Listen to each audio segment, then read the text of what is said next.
Hello and welcome to my channel. Today I'm going to be discussing my experience with trauma, how I've been unpacking some of the things that I've been through in my life, and how I'm processing the emotions and responses surrounding them.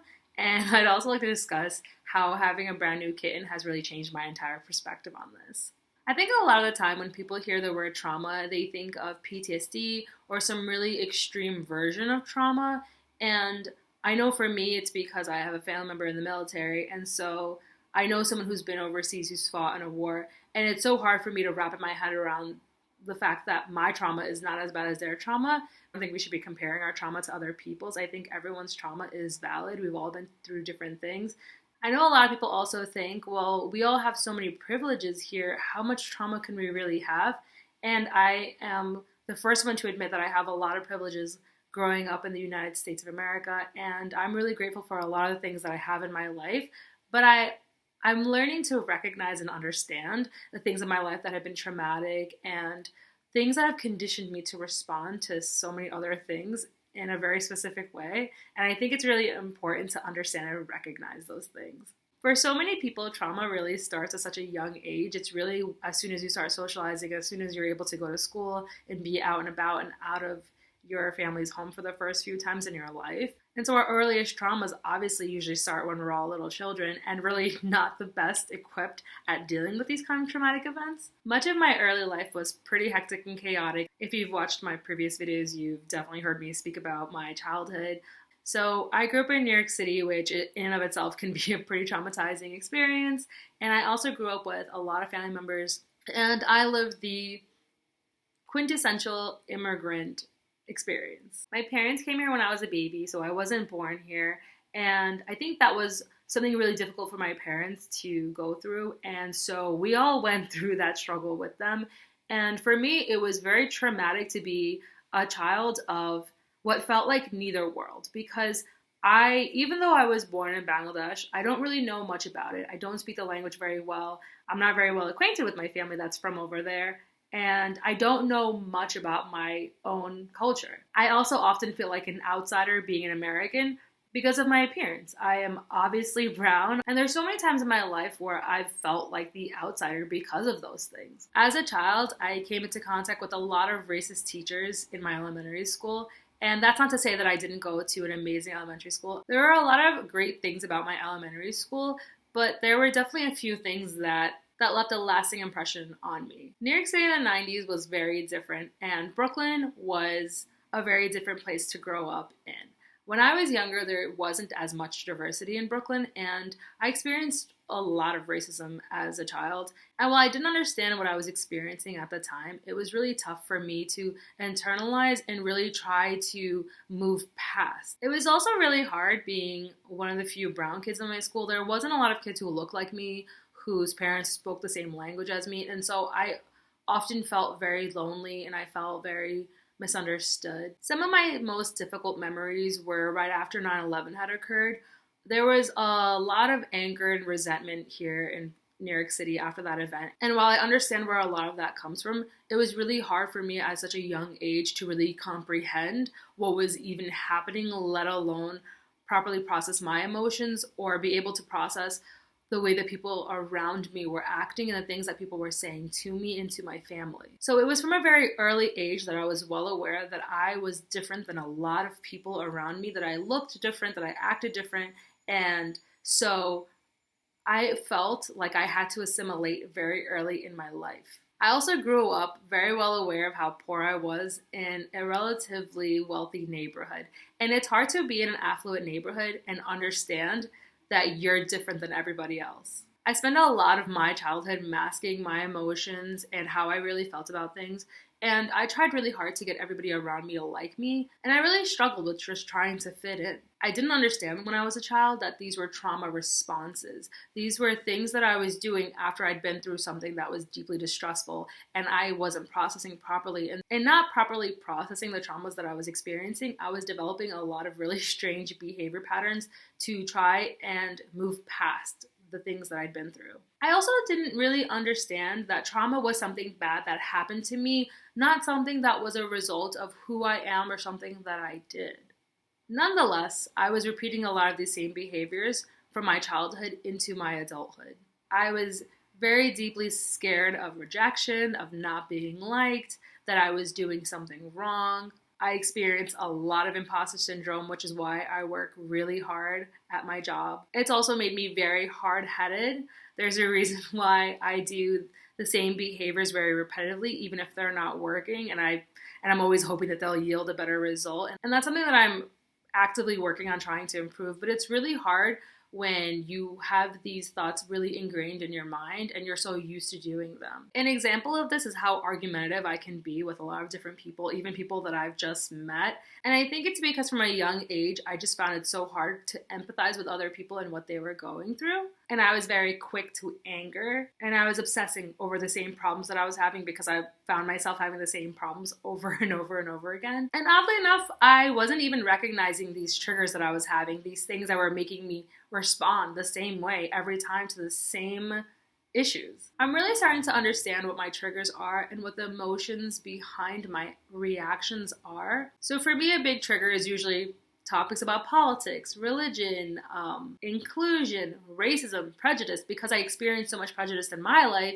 it's really hard for me to not be biased or not be immediately emotional when people bring up that topic. But then when I dig deeper into what I'm really feeling emotionally, I realize a lot of the emotions that I'm experiencing are loneliness, isolation, shame, fear, anger, frustration. And I also started realizing that my responses to these different situations was clashing with my intent, which was to have everyone like me, to get along with everybody. Because it's really hard to have people hear you when all you're doing is arguing or yelling.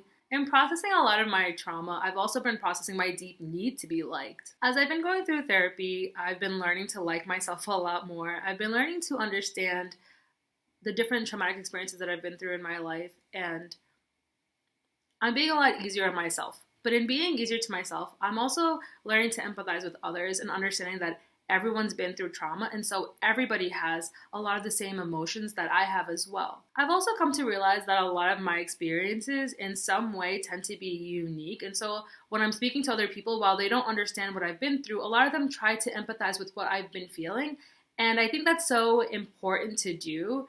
I think that's such an important part of socializing is empathizing with what people feel, not exactly what they've been through. Because I've been through a lot of different things, and I know that there's people I meet that have been through things that I'll never really understand. But it's empathizing with each other on a different level. And I'm also trying to be a lot more understanding when people process their emotions differently than I do. I used to be very judgmental of people because they used to act differently than I would in situations where I'm like, why didn't you do this? You should just do this. This is the best way to respond. And I'm realizing we all have our own ways of dealing with stress and hard times. One really hard thing that we're all dealing with right now is COVID-19. A lot of us are at home. We're not socializing as much as we're used to, or at all, some of you. And we miss our family members, we miss our friends, and we're really struggling. And it's hard on all of us. And so the thing that I did to make myself feel better was get myself a small kitten. I recently adopted a small domestic American short hair cat. She's mostly black with little white mittens. She's super adorable. I love her. I love having her in my life, and taking care of her has been such a tremendous joy, especially during this time when I really needed something to pull me out of all that dark despair that I was feeling. I spent so much time taking pictures of her and just playing with her, and it's so amazing. But it's also really difficult. There is so much work with taking care of a pet. And this is my first time with having a real pet. I've had fish in the past, short term, but I've never really had a cat or a dog of my own. And so it's been a really eye-opening experience for me. There are so many times where I expect my cat to do something and she doesn't do it. She acts completely in a way that I didn't expect. And a lot of her responses are based in fear. And I mean, it just makes sense. She's a very small kitten and I'm a large human being. And this is a new environment for her and she's just getting used to it. And so she's scared a lot of time. And so even though I think, oh, she's been here for a few months now, she should be so used to me and she should be so comfortable, she's not. And she gets scared. And there's a lot of times where she scratches or bites me because she's scared of me. And for a long time, I really was just hoping she would just get over it. Why is she acting like this? And I realized I can't make her feel the way I want her to feel. I can only respond to her where she is and how she is. If any of you have ever had a cat, I know you relate to this. Cats don't do anything that cats don't want to do. And my cat is no different. She's super cute and she's super adorable, but she is unpredictable. But I've learned to work with her and not against her because I can't change her and I can't change the way that she is. All I can do is let her know that I'm not going to hurt her and this is who I am, and let her get comfortable with me as I get comfortable with her.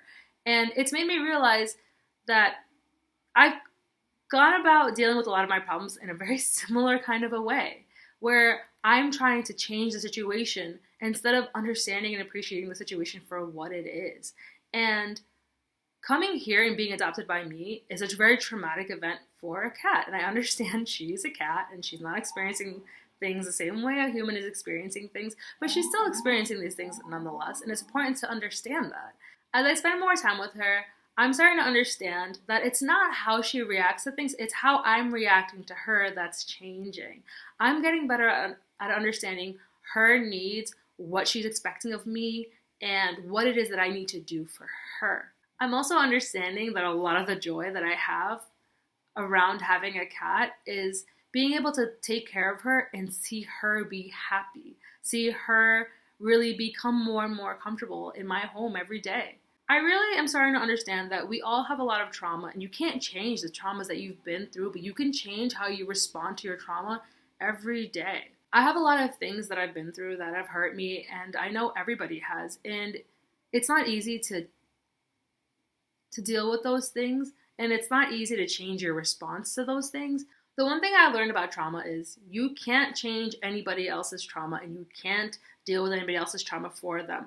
All you can do is deal with your own, and the more that you deal with your own, the better you'll be able to empathize with them when they come to you for help, because that's really what my cat is doing every day. She comes to me for pets. She wants to be comforted to know that she's okay where she is, and I think in social situations, that's what we're all doing with each other. We're all trying to find friends that comfort us and make us feel safe because we've been through some stuff that makes us feel unsafe, scared, and frustrated and lonely. I've always enjoyed having plants and taking care of them and watching them grow, and it is a really rewarding process to watch something grow, but to take care of a living, breathing animal like a cat or a dog, it's a completely different experience, and it's made me a much better and more empathetic person. I understand that I'm not perfect, and I understand that I still make mistakes, but the one thing that I've learned is no matter what I do wrong, at the end of the day, my cat still comes back to me and still looks to me for love and support and all the things that she needs, and so I need to continually keep doing those things. I need to learn how to grow and move past the things that I'm doing wrong and just keep focusing on what I can do right. I think it's really easy to feel like, oh, I've been through really terrible things and that's it. My life's not going to get any better. I'm not going to get any better. I'm a messed up person and this is just who I am. I felt that way for a long time. I know a lot of people who feel that way. And now that I'm processing a lot of my emotions, I realize you don't have to feel any way forever. We're all in control of our emotions so long as we want to be. If you're mindful and you're understanding what you're feeling and you're understanding your thoughts, you're in control of yourself. I'm also understanding that everybody's trying their best. We've all been through so many traumatic experiences, and everybody around me is just trying to do the best that they can every day as well. And so I'm realizing it's not that important to be liked by everybody, but it is important to be kind and to be understanding of other people and to spend every day trying to learn and unlearn some of the bad things that we've learned in our lives. If you take away anything from my video today, I hope it's that all we all need to do in life is just be kind and be understanding of each other. Thank you so much for taking the time to watch this video. I really hope you like this, and please share your opinions, comment if you care to, and subscribe so you can see more of my videos. Thank you so much.